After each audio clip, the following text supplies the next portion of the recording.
జగమంతా ఏలేటి ఓ జంగమయ్యా, నీ లీలలు ఇంకా తెలియవయ్యా. పైటేమో బంగారు నీ లింగ రూపం, ఈ సృష్టికంతా అదే మూల కారణం. సహధర్మచారినికి తన శరీరంలో అర్ధభాగమిచ్చిన అర్ధనారీశ్వరుడు భక్త మార్కండేయుణ్ణి చిరంజీవిగా జీవించమని వరాన్ని ప్రసాదించిన భక్తజన బాంధవుడి కృపా కటాక్షాలు మీపై ఉండాలని కోరుకుంటూ మిత్రులకు, శ్రేయోభిలాషులకు, అధికారులకు, అనధికారులకు దమ్మాయిగూడ మున్సిపాలిటీ ప్రజానికానికి మహాశివరాత్రి పర్వదినాన శుభాకాంక్షలు తెలుపుతున్నవారు మంగళపురి వెంకటేష్, దమ్మాయిగూడ మున్సిపాలిటీ 4వ వార్డు మాజీ కౌన్సిలర్.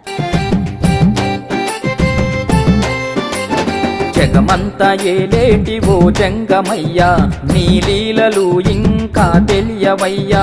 పైటేమో బంగారు నీ లింగ రూపం, ఈ సృష్టికంతా అదే మూల కారణం.